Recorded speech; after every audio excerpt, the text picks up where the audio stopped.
Hey everybody, this is David Evans from Pick TV Network. I'm so happy today to bring to you our main man, Brother O, is coming on with the Prison Freedom Show 2024, popping it just for you, Brother O. How you doing, man? I'm all right. How you doing, Dr. Evans? Man, we're doing good, man. How's the weather down there in Chi-Town? You know what? It was a little windy earlier, but it's been relatively warm. I really can't complain. We've had some pretty nice days. It did rain earlier, right? Right. But for the most part, the weather's been pretty good. All right, well, let's get right into it, man. You have a special guest on that the world's waiting to hear on the Prison Freedom Show. So I'm going to get off the screen so you can get on the screen with her. Come on, tell us who you got today, Brother O. All right. So, in honor of National Women's Month, that's what we're going to be doing these shows today with first our Prison Freedom Program, and then later on we're going to have Hello America. Well, today I have activist and revolutionary Jasmine Smith, and she is a member of the Chicago Alliance Against Racist and Political Repression. She ardently fights for justice for two of her loved ones, and along with others who were wrongfully convicted by the Chicago Police Department. Jasmine believes the war against Black people catalyzed by slavery continues as it's perpetuated by newer, more advanced and sophisticated forms, changing its shape in a protean-like manner, yet achieving its intended goals of profiting from exploitation of human capital and labor as it slowly diminishes and deteriorates the human soul. So, everyone, give a warm welcome to our guest for today, Miss Jasmine Smith. Hello, everyone. I'm just so honored to be a part of being able to connect and educate people on what it is that I'm doing out here fighting front lines. And I want to thank you guys for the opportunity. And so I'm excited to just give knowledge and hopefully bring in people to join what it is that we're doing here in Chicago, Illinois, and just move forward like on this journey of getting justice for our people, Black and brown people. Okay, so how has your month been? How's the month This been going so far? How's the month been going so far? this month has been very, very busy. We had unexpected visitors. Recently, just as of yesterday and the day before yesterday, we met with the National Secretary Minister of South Africa. She was sent in, her and the ambassadors were sent in from the president out there to come and just spread basically like a SOS call to give us a warning and an update as to what our government is attacking them on, and basically us, uniting in such a manner that we can unite to just help protect them and basically put pressure on our government to say hands off of South Africa. Um, uh, We've been planning. We just kicked off basically our campaign to push for a referendum that we getting put on the November ballot. And that referendum is going to be tackling different things dealing with the police contract because it's about to get ready to come up for a new one. So we want to be able to have power over that using the bodies that we have pushed already and won by law, that's sitting in the seats that's able to have a say-so over their contract. Um, we're getting ready to rally a lot of people to go out tabling. The weather is breaking.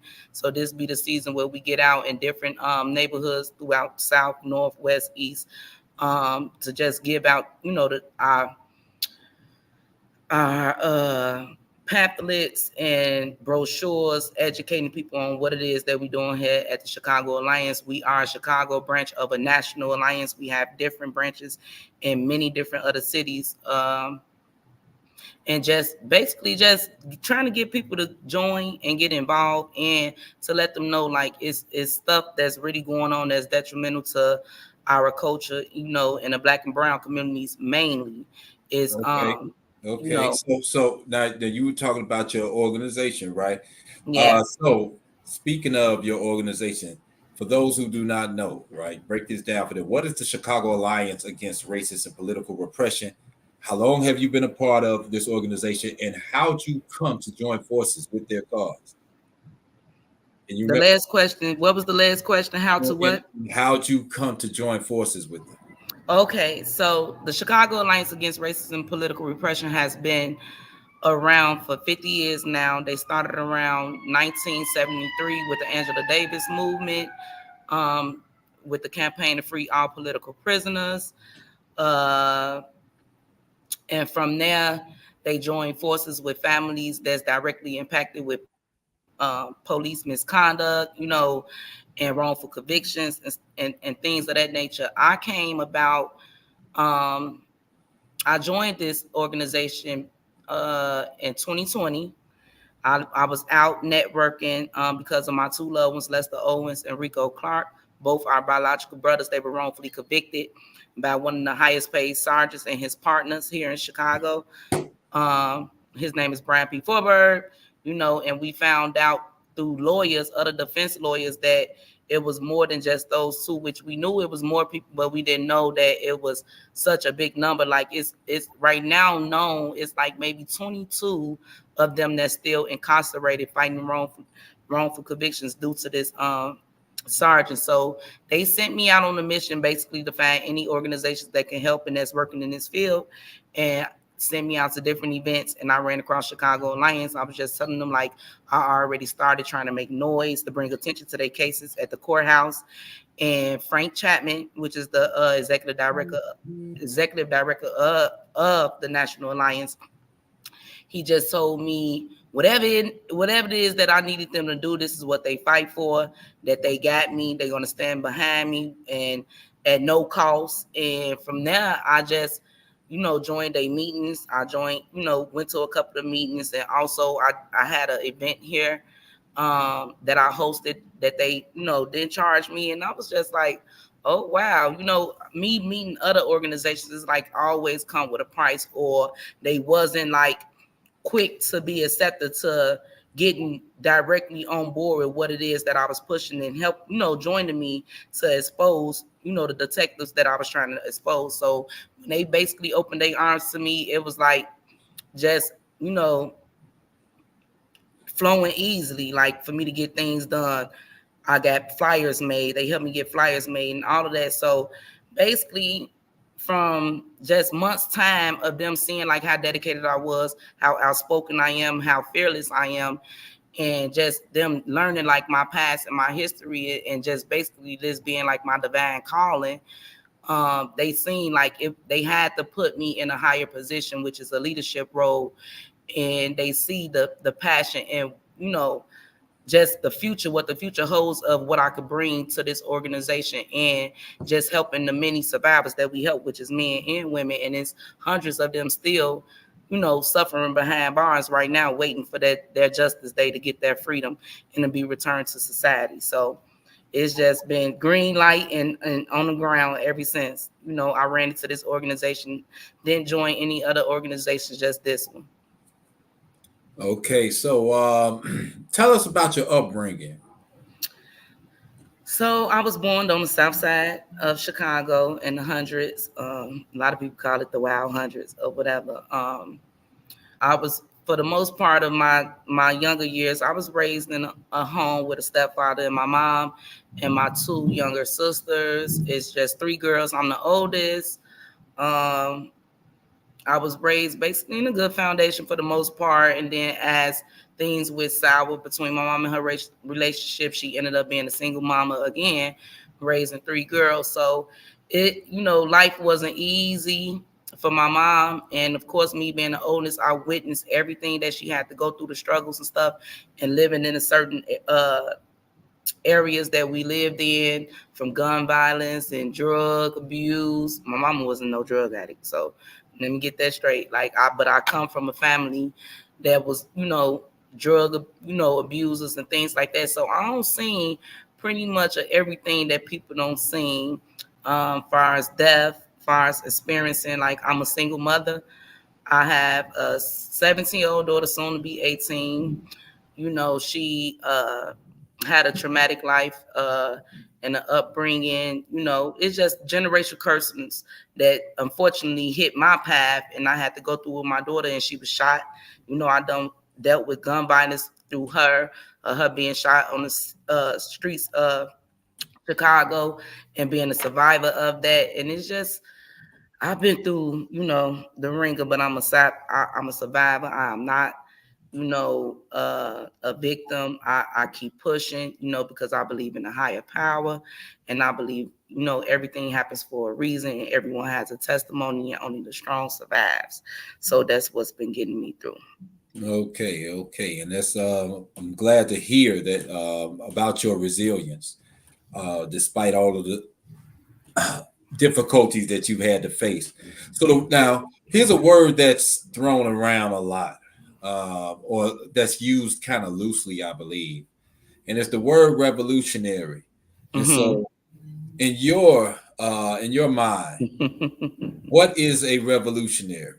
That is a good question. To me, in my mind, a revolutionary is a person that's resilient, is a person that is fearless, is a person that's not selfish but selfless, is a person that's about truly gaining justice for their people and gaining the access that we need to truly see a revolution in the world that we in right now. To me, it's a person with many sacrifices. Like, you have to be a person that's willing to sacrifice whatever for the greater good. Going up against the big bad wolves, like, without being afraid or unapologetically speaking the truth. And a true revolutionary is a person that like, to me, that has it already. You have to be like built for this, or it already has to be in you that you're not a sellout, or that you're not going to take any mess from people that that's been tearing us up, that's been lashing us up since day one. Like, Right. True revolutionaries I feel like they keep pushing and keep striving until they can succeed at getting the job done. That, to me, that's what a revolutionary is, like, getting the job done. And we all know, well, most people know, like, what that looks like getting revolution, like, if us succeeding really at getting revolution here in the world that we live in. Okay, so everyone everyone that's tuning in case you weren't here when we began, my name is Orion Meadows. This is the Prison Freedom Program on the PIC TV network, and today we have our guest, Miss Jasmine Smith. She's with the Chicago Alliance Against Racist and Political Repression, and she's talking about her life experience, her upbringing rather, and some of the causes that she is fighting for through her organization. So here's a question.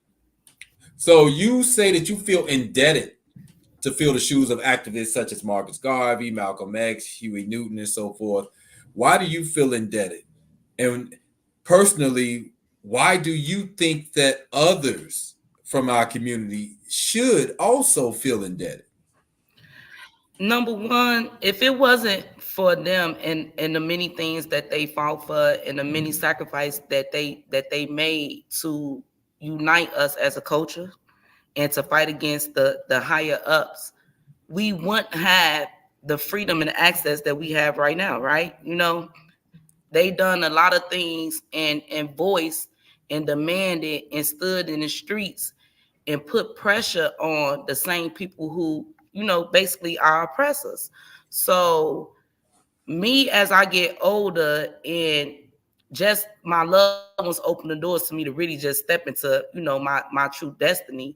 It's just, ever since I was a little girl, like, I looked up, like, I had a very tied, like, I guess it was like a soul tied to our history, slavery, and the things that our ancestors, and it put anger, but at the same time a fight in me that I always knew as a little girl. And even just witnessing, like, domestic and police misconduct at a young age, I always a person that was very outspoken, took up for people and stuff like that. So it was just like, going and looking at them, and I say I'm indebted to them. It's like, because now looking at what we're going through now, it to me, it's changed, but me personally, I feel like we're still slaves in so many different ways. Like, the only thing that they did was took the chains off of us, and they opened up the prisons.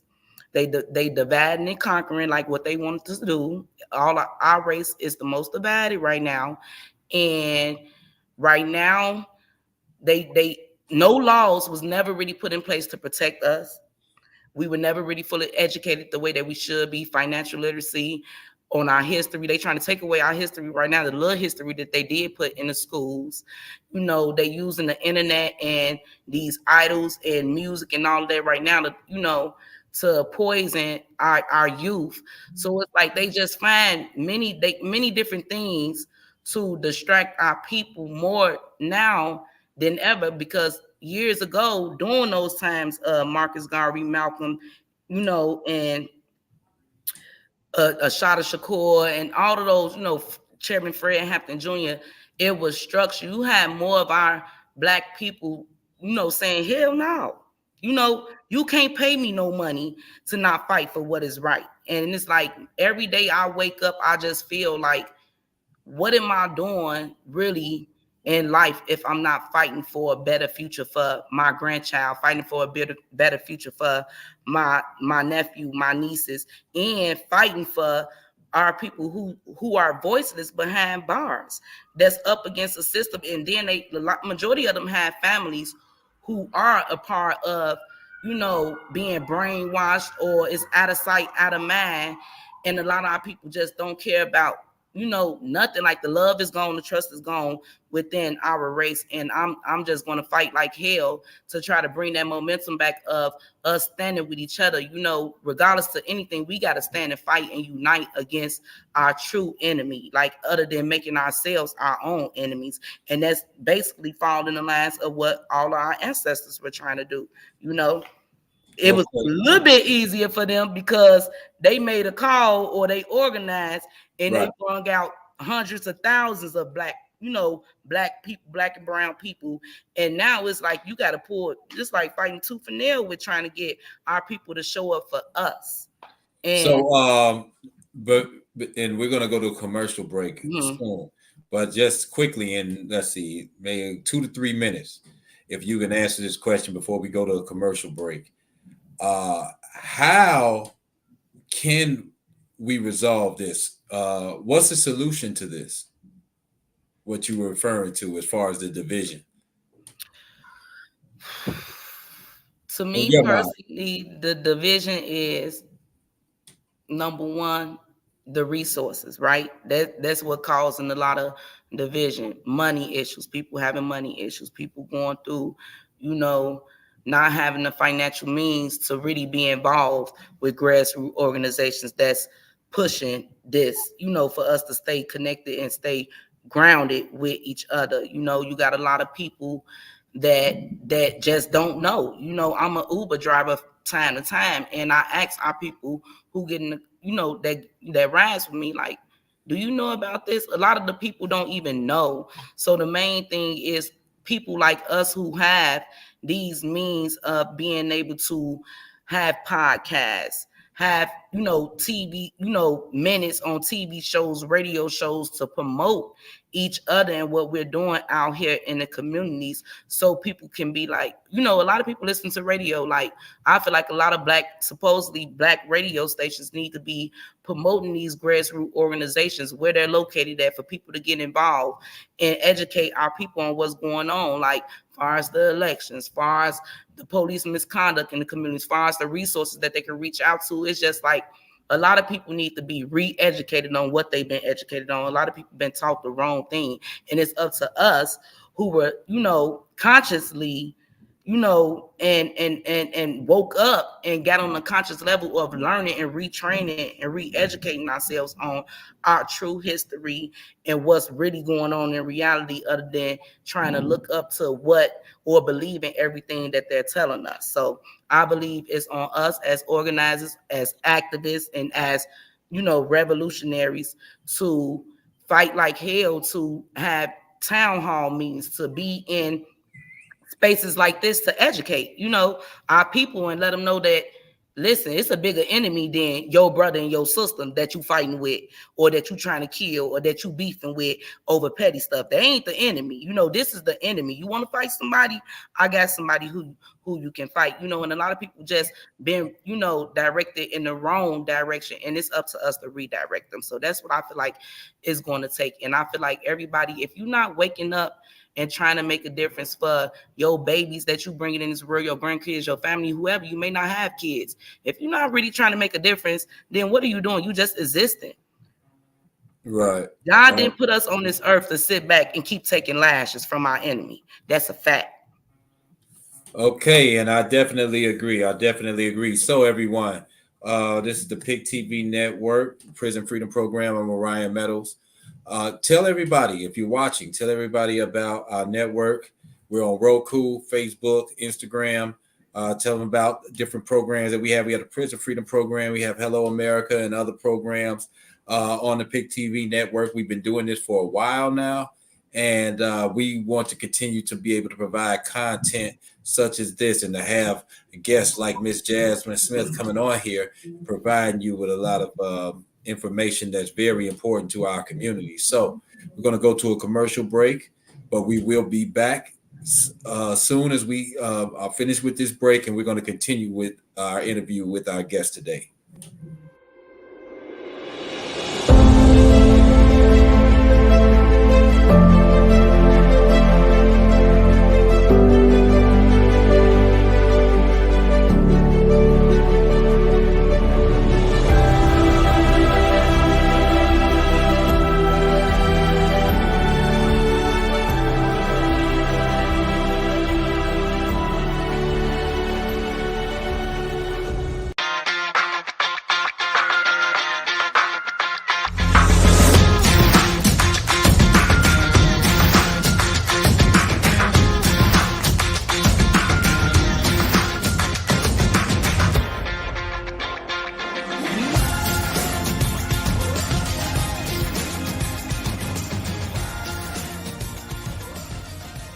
Here tonight on the red carpet of the biggest night in Washington, D.C.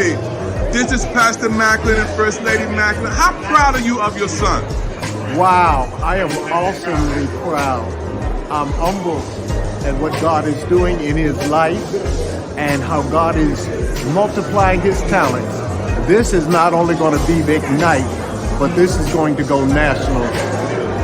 First Lady's going to say a whole lot more about my son. Oh my goodness, I am so humbly proud of Brandon. I mean, this is his dream, and to be here to witness his dream, and to be here also to see all of the wonderful people and how they support Brandon is amazing. God is so great and wonderful, and I prayed with my son this morning, and I prayed that he would have a successful event, and guess what? It is successful. Well, he's on PIC TV Network. We had an interview with him. He almost started preaching. He almost preached on my TV network. Oh yeah, we saw it. You got a great network. And when he coming back again. You do a tremendous job. Thank you, Pastor Macklin. Thank Love you. it.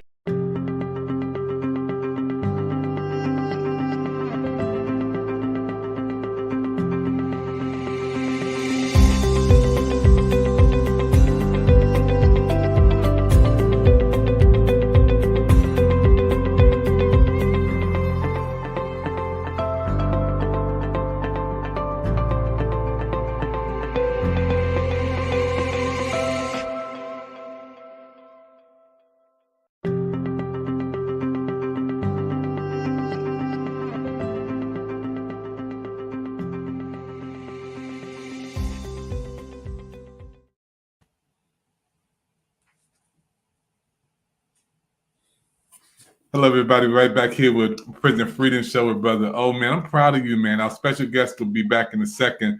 But Brother O, just to hear Jasmine talk about her experience, man, and I'm from DC, you guys in Chicago. Man, she's a powerful woman, man, and her organization is going to do some amazing things. Yeah, and I mean, there are a lot of people here in Chicago who are very passionate about making a change, making a difference in the city, in abroad. And Yeah. there are so many different causes and voices that need to be heard. And that's why it's important to have networks where we can be able to bring people on to discuss these things, because some of the issues some people may know a little bit about, and then with some they are oblivious to it entirely. So it's Yeah. important to be able to have a platform where people can come on and then bring awareness to the masses about these issues that we're dealing with here.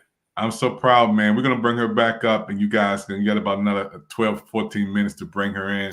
But yeah, I'm so proud of Jasmine, man. She's like a little star, man. She might be taking my job, man. She's doing so good for the first time. She might be like trying to take the president's job. Let's get Jasmine back in. Well, thank y'all for the compliments. I appreciate them. All right. Yes. So we are back here on the Prison Freedom Program with Jasmine Smith. She worked for the Chicago Alliance Against Racist Political Repression. And so we're going to continue with our interview. So for those who don't understand or might can't make the connection, what are the new forms of oppression that perpetuate the institution of slavery that you were mentioning earlier? Well, number one, the distractions, like the migrant situation. I feel like is a distraction where our people are like really disconnected with what's really going on behind scenes. The cost of living, the tax hike, the school system, the education system right now is bad. The staffing, the gun violence here, and just the resources for our youth is really, really poor. It always been bad.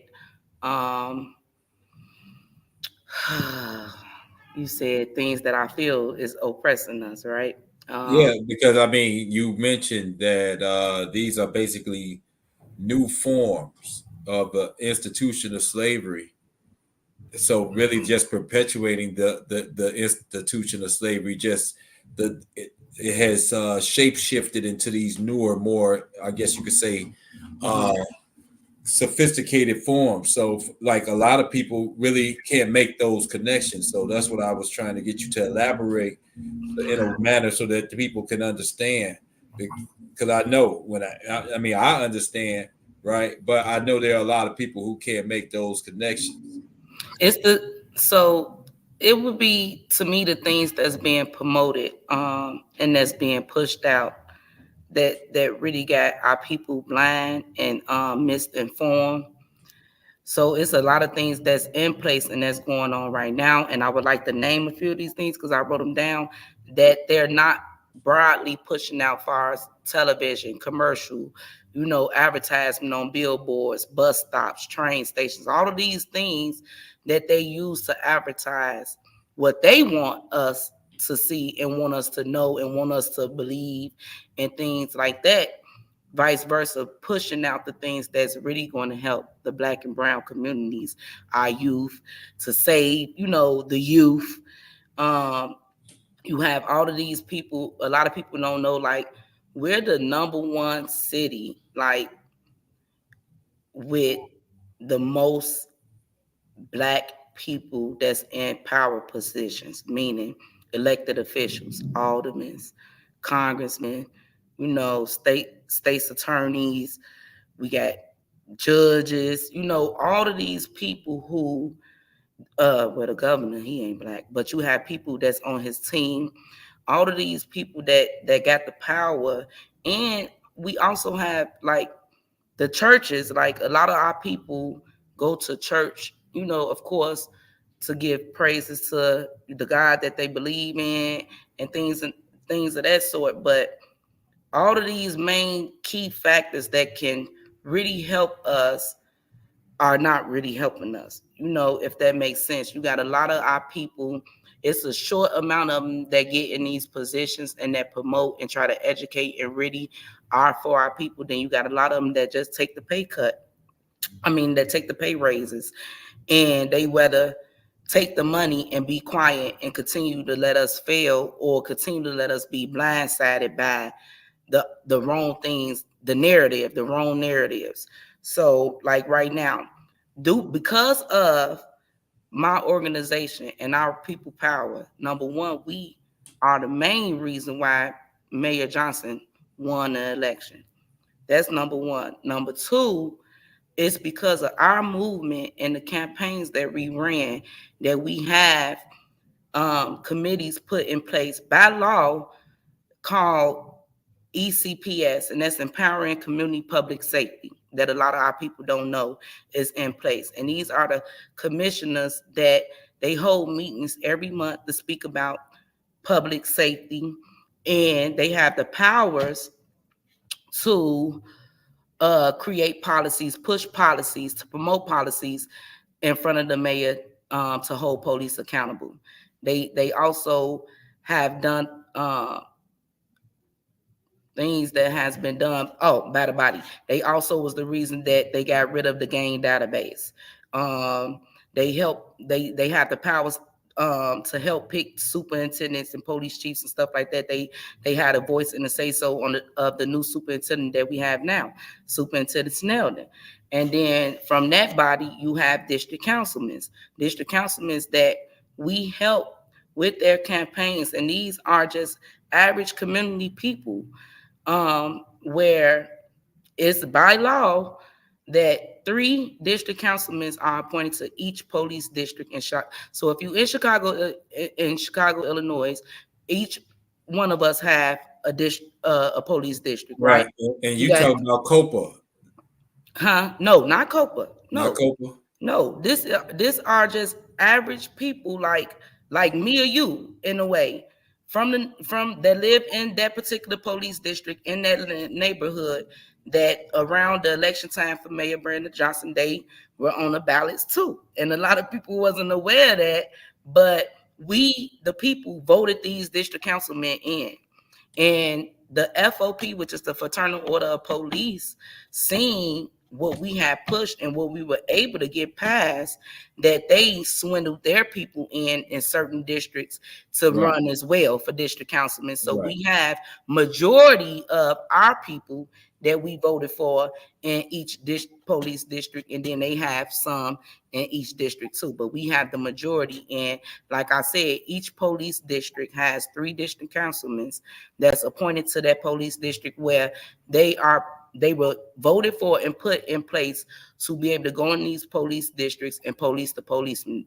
They're basically put in place to help the community have a better relationship, trust, and hold police accountable if they're being brought up for misconduct, like investigations that's being brought up through the police stations that's being hidden or thrown away to cover up them doing bad things. They have the power to oversee these things, and a lot of our community don't know about that.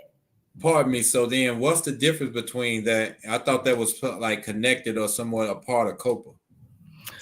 So COPA is somewhat like in the same manner have those type of roles to play to hold police accountable and stuff like that. But as we know, COPA has not really been, effective when it comes to really holding police accountable as we in the Black and brown communities need them to do.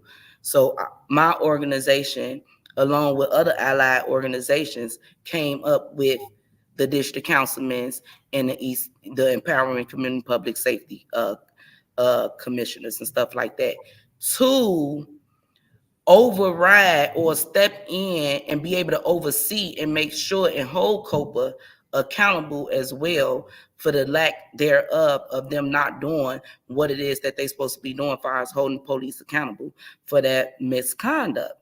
And, empowering the communities to be safer and building that trust in the gaps between the police and the community.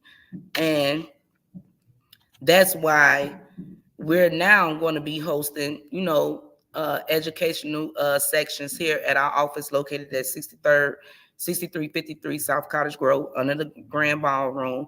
We have an email server list for people who want to get involved, like to just go on our social media page, or they can reach out to, me directly through emailing at activist Jasmine Smith at outlook.com. and we will get you guys involved and get you guys updated with everything that's going on with the ECPS commissioners, with the district councilmen. We can help you find your district councilman. If you don't know the district police district that you're in, we can help them sort out all of these things where they can get involved, because the district councilmen, along with the ECPS, host meetings, community meetings, open to the public every month, once a month. And a lot of these meetings has been very, very like low on people involvement, our people, the community. And that's because the people who are higher ups are not advertising it like we want them to, like we need them to. And of course we know why, you know. And I'd just like to say this, because we're gonna have to wrap it up. You know, it's the same situation that they're dealing with in some of the countries in Africa, you know, where you have the people who are in power, wherever colonialism exists, whether it's old form or neo-colonialism. That's what you're going to have. You're going to have people that are in power who are basically going to do the bidding of the people, who either allow them to be able to attain those positions of power, or actually are putting them there.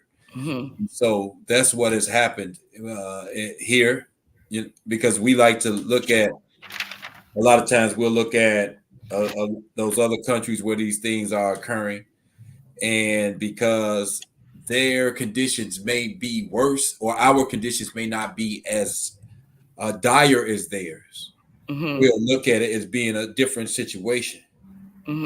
Just that we may live in a country that may be wealthier, may be more advanced technologically in some ways, but at the end of the day, you still are dealing with the impact or the presence of colonialism. And so we're dealing with the same thing that they're dealing in those countries in Africa, with the people who are in power, who are not doing their job or providing a worthy service to the people in the community that they're supposed to be serving. So that's where we are right now. So we got to close out. Thank you.